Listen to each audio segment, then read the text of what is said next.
Bienvenue à cette exploration. Aujourd'hui, on se penche sur une analyse assez récente tirée de Scanderia qui date du 15 août. Oui, bonjour. Elle aborde pas mal de sujets chauds, l'IA, les stratégies des géants de la tech et puis aussi des tensions en Europe, aux États-Unis. Tout à fait, on va essayer de décortiquer un peu tout ça. On va parler GPT-5, Grok, la bagarre Musk contre OpenAI et Apple. Ah oui. Les débats sur la liberté des médias en Europe avec les MFA, et puis l'impact des nouvelles taxes douanières américaines. Alors, commençons par l'IA, si vous voulez bien. OpenAI a sorti GPT-5, annoncé comme un truc énorme, niveau doctorant, capacité avancée. C'est ça. Mais l'analyse de Scanderia, elle, parle plutôt de déception. Qu'est-ce qui cloche ? Ce que dit l'analyse, c'est que, malgré les promesses, les retours utilisateurs sont assez mauvais. Performance jugée inférieure à GPT-4 parfois. Inférieure même. Oui, avec des réponses simplistes ou un peu bizarres, quoi.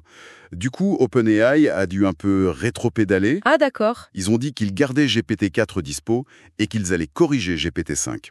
Et ce qui est intéressant, c'est que l'analyse pointe l'attachement presque émotionnel des gens à GPT-4. Altman aurait peut-être sous-estimé ça. Intéressant cet aspect affectif. Et en face, on a Grok, l'IA d'Elon Musk X. L'analyse mentionne une suspension. Bref, mais quand même, pourquoi ? Alors Grok a été mis sur pause, oui, à cause de commentaires sur des sujets géopolitiques assez tendus. Des accusations sur Gaza, des stats criminels. Ah oui, sensible. Voilà. Musk a qualifié ça de « dumb mistake », une erreur bête. Bon. Techniquement, Grok utilise une architecture mélange d'experts. C'est assez sophistiqué sur le papier. Mais l'analyse pointe des faiblesses, et il aurait tendance à surpenser, à être un peu lent.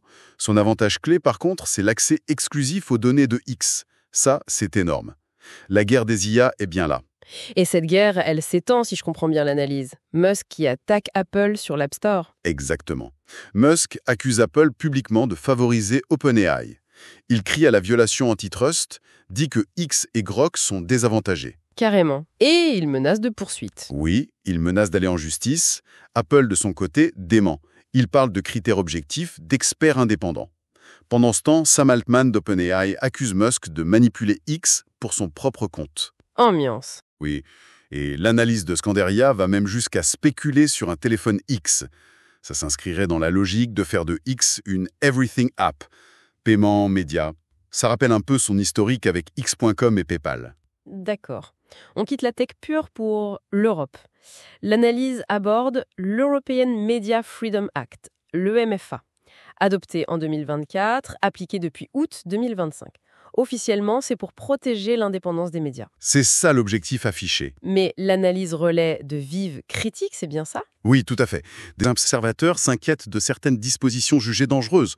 Le règlement permettrait d'arrêter des journalistes, de les forcer à révéler leurs sources, ou même d'utiliser des logiciels espions. Ah, quand même. Tout ça sur la base d'un intérêt général, une notion qui paraît assez floue pour certains critiques. Et qui aurait ce pouvoir ? C'est ça la question clé, j'imagine. Exactement. C'est une des inquiétudes pointées par l'analyse. Une autorité dont l'indépendance serait discutable. Ça pourrait être un juge, une autorité administrative type Arcom en France, ou la Commission européenne elle-même. La Commission européenne directement. Oui, selon l'analyse, c'est elle qui piloterait le comité de mise en œuvre. Elle fixerait les critères, pourrait agir contre la désinformation. L'analyse cite l'exemple de la suppression de la chaîne YouTube de Diana Ponkencho, une journaliste ukrainienne, comme un risque potentiel de censure des voix dissidentes. Donc si je résume la critique rapportée, une loi pour protéger la liberté qui pourrait devenir un outil de contrôle. C'est un peu le paradoxe que soulignent les critiques citées dans l'analyse, oui. Un outil de censure et de surveillance centralisée, potentiellement, entre les mains d'organes non élus. C'est une crainte forte qui est exprimée. Bon, changeons de continent et de sujet. L'économie américaine. L'administration Trump a mis en place de nouveaux droits de douane en août 2025. C'est vaste, apparemment, hein. Ah oui, c'est massif. Plus de 60 pays concernés, des centaines de milliards de dollars d'importation. Et des taux qui peuvent monter jusqu'à 100% sur certains produits. Acier, alu, VE non produits aux US, semi-conducteurs. L'objectif officiel, c'est quoi ? Protéger l'emploi américain. C'est ça, protéger les emplois et l'industrie locale.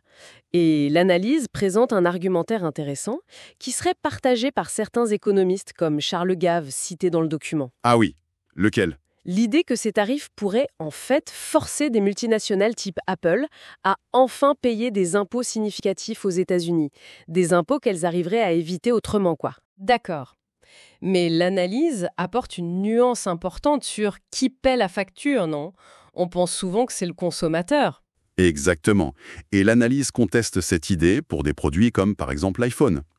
L'argument, c'est que le prix de l'iPhone se l'est déjà au maximum psychologique ce que les gens sont prêts à payer.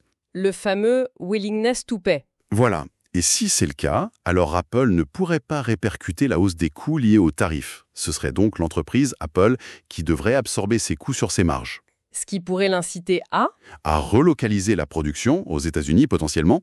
C'est une perspective un peu contre-intuitive que l'analyse met en avant. Bien, on a fait un tour assez complet grâce à cette analyse de Skenderia, les turbulences dans l'IA, les jeux de pouvoir entre géants de la tech, les débats sur la liberté d'informer en Europe, et puis ces nouvelles dynamiques commerciales aux US. Oui, beaucoup de mouvements. Et ça laisse une question ouverte, je trouve. Comment toutes ces pressions technologiques, politiques, économiques vont finir par s'imbriquer? Comment elles vont redéfinir l'équilibre mondial du pouvoir et de l'information? C'est une excellente question pour conclure. Une réflexion à poursuivre. Merci de nous avoir suivis pour cette analyse. Merci à vous.